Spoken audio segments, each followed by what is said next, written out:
Muy buenas tardes, muchas gracias por su asistencia. Bienvenidos, sea de paso esa mención y de igual forma siempre deseando de que estén bien de salud ustedes y su familia. Para este día vamos a estar desarrollando lo que son dos contenidos referentes a aspectos bastante importantes dentro de la química. Asimismo, vamos a estar ejercitando la parte práctica dentro de un laboratorio que es un simulador de química, que más adelante les voy a explicar en qué va a consistir, pero si usted me participa en ese simulador de química y realiza cada uno de los apartados dentro de las indicaciones, le voy a ponderar con puntos, sea extra para la nota de examen o para la actividad individual de esta semana. Así que más adelante les voy a explicar y detallar en qué va a consistir esa actividad práctica del simulador, y esta es la agenda de trabajo para esta semana, para estos 2 días. Tenemos lo que es el primer punto, bienvenida. Segundo punto, abordaje del contenido ley de equilibrio químico y iónico del agua. Estos 2 puntos los vamos a estar desarrollando para este día. Son aspectos bien importantes y fundamentales dentro de la química, en especial todo lo relacionado a las reacciones químicas. Así también, punto 3, ejemplificación de estos dos aspectos de la química, tanto del equilibrio químico. Veremos cómo determinar la constante Kc, que es una constante muy parecida a la constante gravitatoria en cuanto a su cálculo y su aparición, y también a cómo calcular concentraciones de iones en una solución química. Luego, en el cuarto punto, tenemos el desarrollo del contenido, definición y escalas de pH. Para este punto lo vamos a desarrollar para el día de mañana, y de igual forma vamos a estar ejercitando la parte práctica con simuladores. Y la última parte, que es el punto 5, retroalimentación de la jornada. Así que esta es la agenda de trabajo semanal que va a estar orientando tanto el proceso para este día y el día de mañana. Para avanzar en cuanto al tiempo, luego les voy a facilitar el documento para que anotemos la agenda de trabajo, ya que es bastante importante. Y en razón del tiempo, como es un tiempo bastante corto y son temas bastante profundos, vamos a continuar en la siguiente lámina. Así que posteriormente les voy a facilitar la agenda de trabajo semanal para que puedan anotar esos puntos de agenda. O si va almacenando las diapositivas, está de igual forma bastante bien. Bueno, vamos a arrancar entonces con el tema de este día, que es la ley de equilibrio químico y iónico del agua. En el último sesión virtual que estuvimos desarrollando, estuvimos abarcando lo que es el tema de ley de equilibrio químico. Hicimos lo que es un foro virtual y hablábamos de ciertos componentes, como también de la naturaleza del equilibrio químico. Y cuando hablamos específicamente de la ley de equilibrio químico, nos vamos a referir a un aspecto pero crucial y fundamental dentro de la química.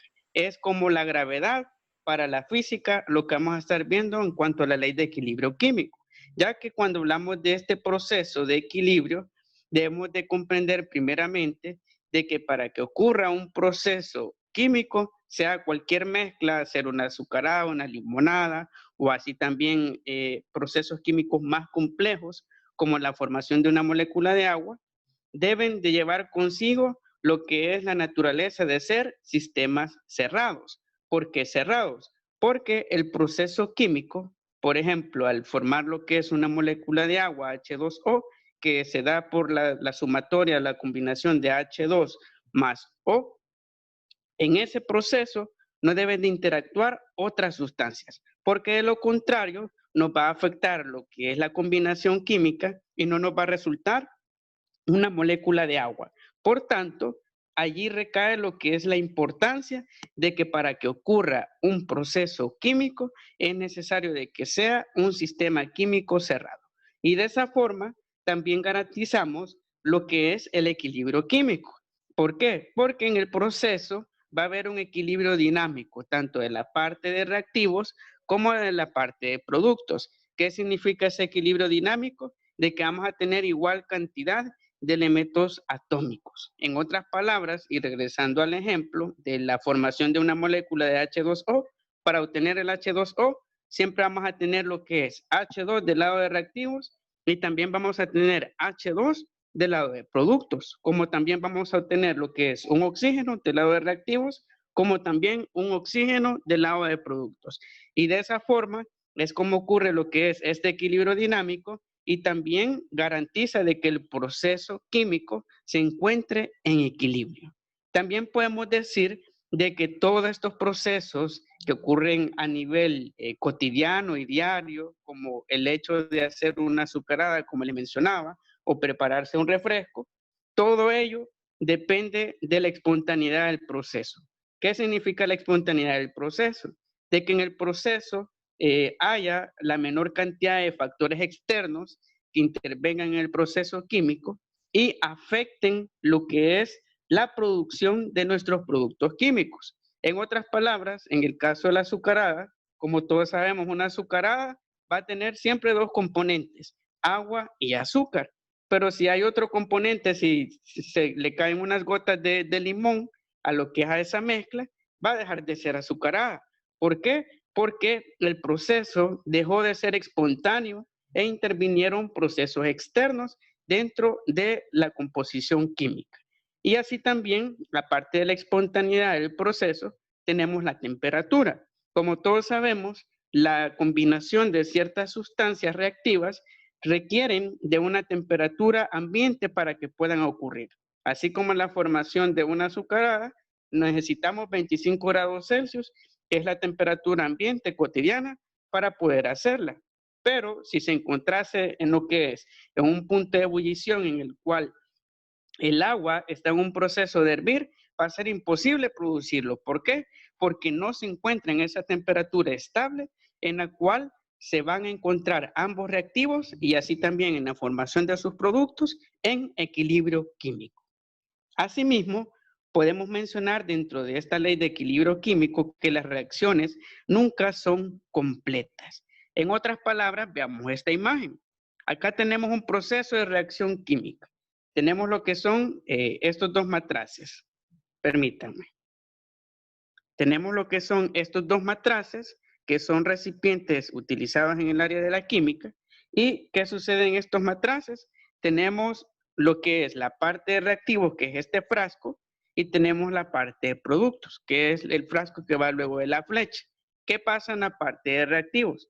En la parte de reactivos podemos observar a simple vista de que las moléculas están aparejadas en pares. Así también están compuestas de una misma naturaleza. Las blancas están aparejadas con las blancas, mientras las de color morada están aparejadas con las de color morada. Por tanto, hay una misma naturaleza. Pero ¿qué sucede en la parte de productos químicos? Vemos claramente de que una blanca se adhiere a dos moradas. Así también tenemos acá el aparejamiento de dos moléculas blancas con las de su misma color. Por ende, vemos claramente de que la reacción química no es completa porque no se conservó el orden del primer proceso, de la interacción de los reactivos, porque dentro de ese proceso de producción de los productos intervienen factores de combinación que dan como resultado la formación de esta nueva sustancia, que acá tenemos en el subíndice de los frascos, la fórmula, tenemos H2, dos átomos de hidrógeno, que se combinan con 2I, que son dos átomos de yoduro, y nos dan como resultado 2HI. Y claramente tenemos y se cumple lo que es el equilibrio químico porque tenemos lo que es 2 por el 1 hidrógeno que tenemos del lado de productos, se nos hacen 2 e iguala con el 2 que tenemos en el reactivo 1. Así también tenemos 2 por el 1 I que tenemos, nos da también 2 y se iguala con el reactivo 2. Y de esa forma, a pesar de que la sustancia que se ha producido es totalmente diferente, se ha conservado lo que es el equilibrio químico y va a permitir de que la reacción química sea de combinación que dio lo que es el 2HI o la descomposición de esa molécula, nos dé siempre igual cantidad de moléculas o de átomos, para ser específico, en cada uno de los frascos. A pesar que se vean diferentes, en cada uno de los frascos hay igual cantidad de átomos de las sustancias reactivas. Y en eso consiste prácticamente la ley de equilibrio químico, donde se conservan lo que son las sustancias, la naturaleza de los reactivos en los productos químicos y de esa forma, al tener igual cantidad, ese balance, llegamos al punto de equilibrio químico. Bueno, ahora vamos a abordar otros aspectos de esta misma ley. También podemos decir de que las reacciones químicas todas se representan a través de esta ley.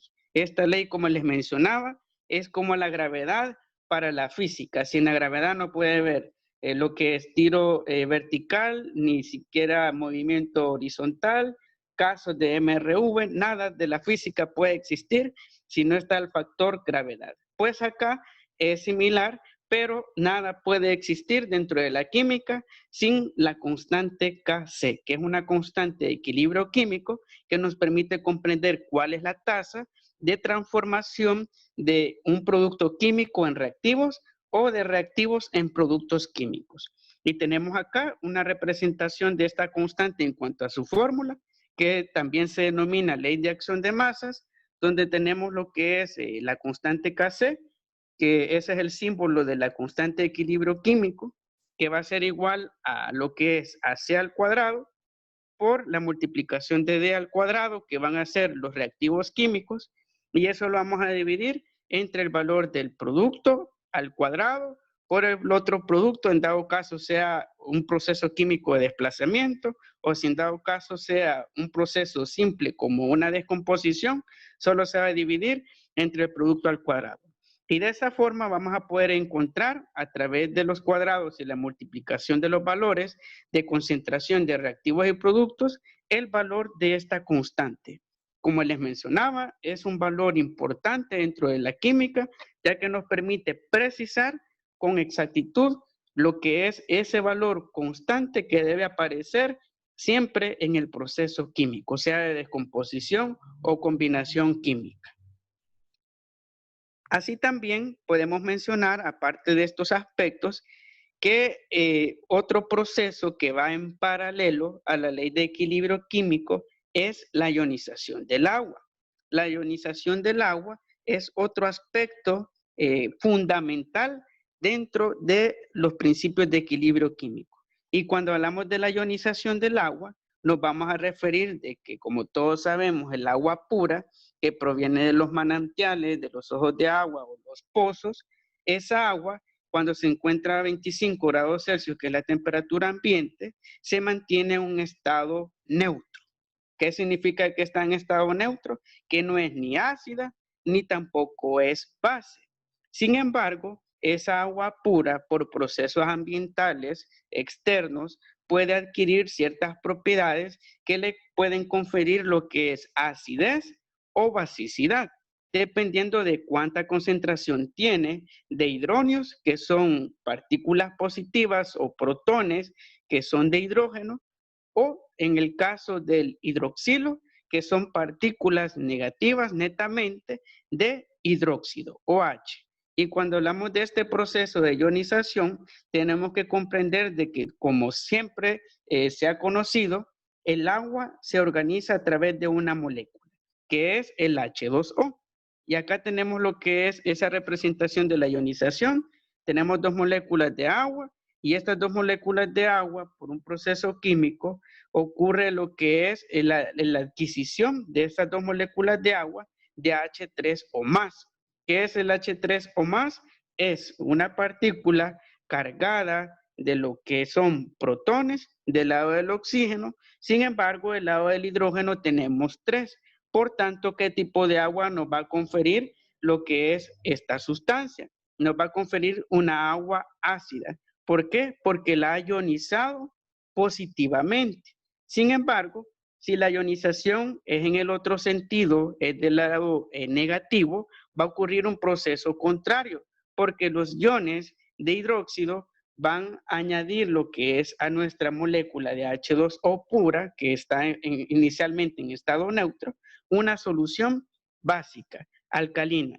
Y así es como se maneja prácticamente la ionización del agua. Cuando tiene iones positivos, nos convierte el H2O ácido, y cuando tenemos iones negativos, se nos hace el H2O básico. Y de esa forma podemos ver ejemplos cotidianos como lo es el agua de anda. Como todos sabemos, el agua de anda pasa por un proceso químico. Y en ese proceso químico, de añadirle lo que son sales minerales, como sales de sulfato de sodio y aluminio, adquiere lo que es iones positivos. Y en ese proceso, como sabemos, los iones positivos son de hidronio. ¿Y qué van a hacer con el H2O puro que sacó el ANDA de lo que es un pozo? La va a ser ácida. Por tanto, el agua que obtenemos de ANDA, del chorro, de esas fuentes cotidianas, es un agua ácida porque contiene esos sales y por ende favorece a que los iones se queden suspendidos alrededor de la molécula de H2O y vuelvan el agua ácida. Al contrario de otras fuentes de agua, como puede ser un mecanismo que cotidianamente la gente hace en el campo y de forma general se tiene la idea de potabilizar o hacer higiénica el agua a través de la exposición al sol.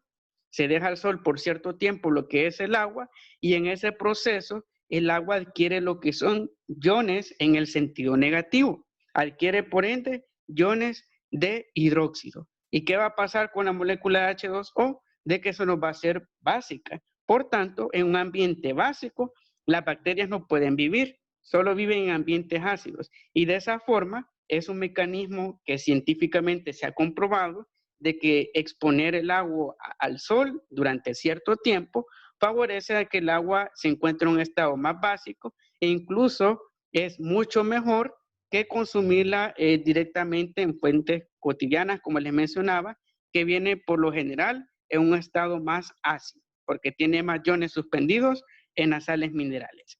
Y de esa forma podemos representar lo que es la ionización, que depende directamente de la concentración de hidrógenos o de hidróxido. Dependiendo de esas concentraciones, vamos a determinar si el agua es ácida o si el agua es básica. Ahora veamos la experiencia molecular, cómo se ve esta cuestión de la ionización a nivel molecular, porque todo se reduce a las moléculas. Tenemos lo que es en esta parte, lo que es una molécula de agua, un H2O, como todos sabemos, en su estado puro, neutral. ¿Qué sucede? Llega un fotón. El fotón es una partícula de luz, es la luz que vemos cotidianamente del sol. Y como sabemos por la teoría de la relatividad general de Einstein, la luz lleva energía. ¿Y qué sucede con esa energía? Hace de que la molécula de agua se excite hasta un punto de que se desprenda un electrón y en ese proceso adquiera lo que son iones positivos. Y al adquirir lo que son iones positivos, nos va a dar lo que es un ion molecular, que va a dar como resultado la adquisición de átomos de hidrógeno y por ende una agua ácida. Así también tenemos la otra parte del ion excitado, en el cual el ion molecular pierde lo que es iones positivos. Y al perder iones positivos, se vuelven radicales que se adhieren a lo que son otras moléculas y al quedarse de esa forma en una mayor concentración de iones negativos por encima de positivos y teniendo lo que es el oxígeno como el enlace de los dos hidrógenos, se nos vuelve el agua básica. Y de esta forma vemos representado lo que es este principio de ionización del agua, en el cual depende directamente de la concentración de hidrógenos o de hidróxidos. Asimismo, vamos a ver ahora lo que son las ejemplificaciones, cómo calcular la ley de equilibrio químico y asimismo también la ley de ionización. Vamos a comenzar con la ley de equilibrio químico. Esta ley no es muy complicada en cuanto a procedimientos. Primeramente, debemos de encontrar lo que son los valores de concentraciones, que ya van a venir dados dentro del ejercicio. Y tenemos lo que es una reacción química, en este ejemplo de equilibrio químico, a 230 grados Celsius. Tenemos lo que es esta reacción de combinación del 2-No, que es óxido de nitrógeno, que se combina con oxígeno molecular 2O y nos da como resultado 2-No-2, que es un óxido de nitrógeno complejo. Tenemos las concentraciones para el No, que es el reactivo 1 de 0.0542 moles. Del O2 tenemos 0.127 moles, que es esta parte de la ecuación química, y tenemos la concentración de productos, que es de 15.5 moles, que es esta parte de la reacción química. Para poder encontrar la constante de equilibrio químico, la base son los datos de las concentraciones. Y tenemos que la fórmula nos dice de que la constante de equilibrio químico, la constante Kc, será igual al producto elevado al cuadrado en cuanto a su concentración, dividido entre el producto de la multiplicación de R1 al cuadrado por R2 al cuadrado. Las R significan reactivos, respectivamente. Hacemos la sustitución. ¿Cuál es el valor del producto? 15.5 moles, que es del NO2, que es esta parte de la ecuación química. Luego vamos a lo que es a reactivo 1 en cuanto a su concentración, que es de 0.0542 moles, que es esta parte de lo que es de la ecuación química, y eso lo vamos a multiplicar por el valor de R2, que es de 0.127 moles al cuadrado, que es el valor de los dos. Luego hacemos la operación cuando ya tenemos cada uno de los datos sustituidos y hacemos la multiplicación de R1 al cuadrado por R2 al cuadrado, y lo que nos dé lo vamos a dividir 15.5 moles al cuadrado entre ese valor. Y al final nos va a resultar de que la constante Kc es de 6.43 por 10 elevado a la 5. ¿Qué significa? De que esta tasa o este valor debe aparecer así como es la gravedad, que siempre tiene un valor constante, 9.8 metros por segundo al cuadrado, pues en esta reacción química, sea de combinación o descomponer el óxido de nitrógeno complejo en sus reactivos, debe aparecer siempre este valor, ya que nos va a indicar de que se conserva la ley de masas y por ende también la materia. Y este número no lleva consigo lo que son letras porque únicamente es un valor numérico y de esa forma lo vamos a expresar. Así que no sé si tiene alguna duda, pregunta referente a este ejercicio.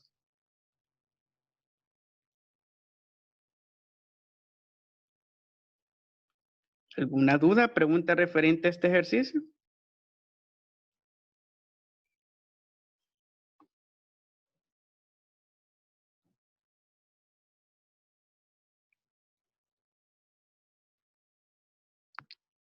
Muy bien, si no hay dudas, vamos a pasar a la siguiente ejemplificación.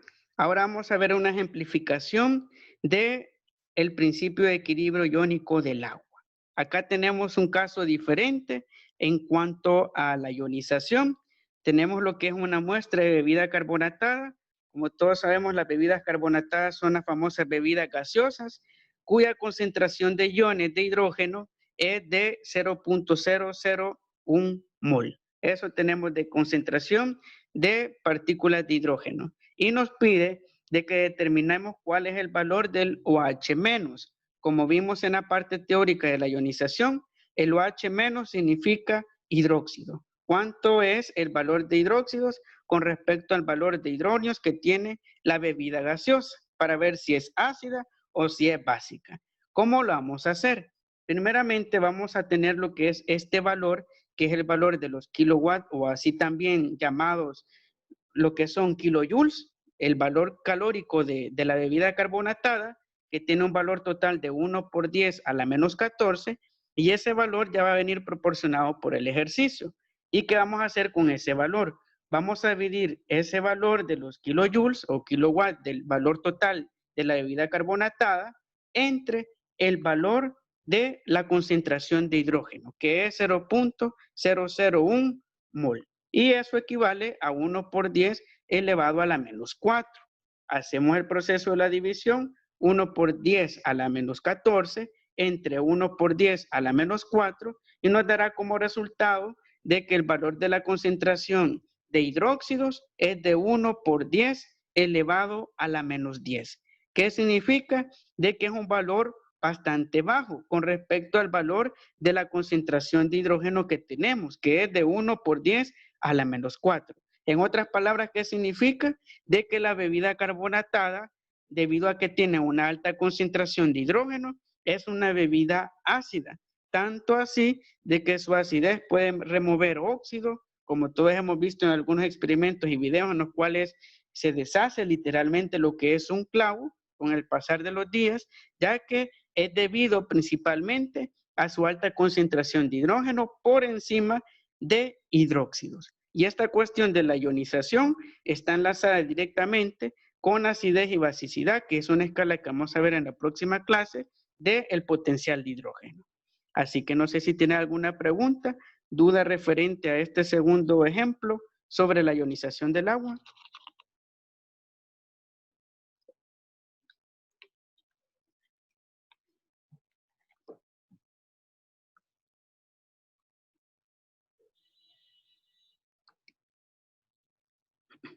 ¿Alguna duda? ¿Pregunta referente a los dos ejemplos?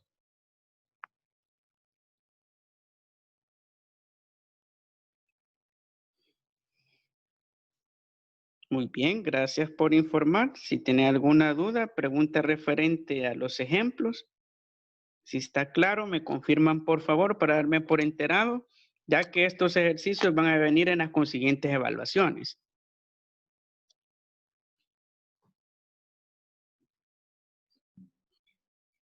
Todo claro. Gracias por informar.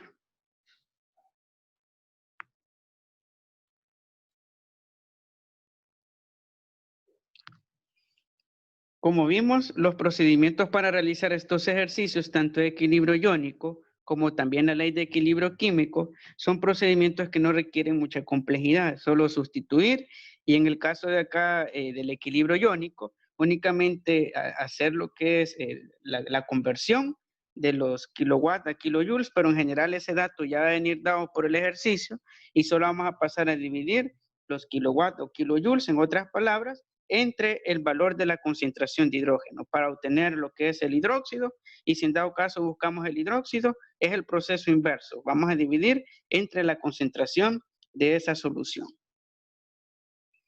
Bueno, si no hay más preguntas, dudas referente a las ejemplificaciones y así también a los contenidos de ley de equilibrio químico y iónico del agua, vamos a ir llegando hasta este punto en cuanto a la sesión y comentarles de que vamos a realizar una práctica que les mencioné al inicio de la sesión. Esa práctica la vamos a realizar lo que es en un simulador, en PET Physics, en el cual vamos a estar explorando la naturaleza de la ionización a partir de concentraciones de hidrógeno y así también de hidróxido.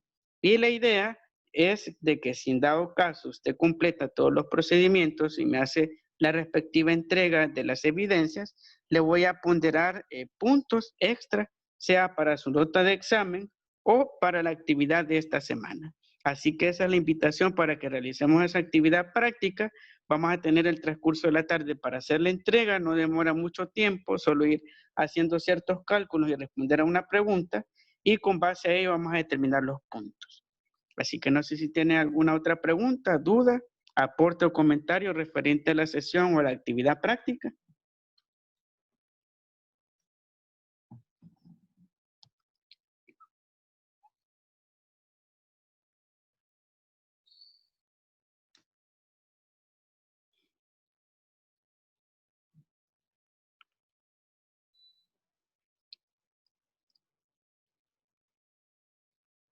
¿Alguna duda, pregunta referente a la actividad práctica o asimismo a lo abordado?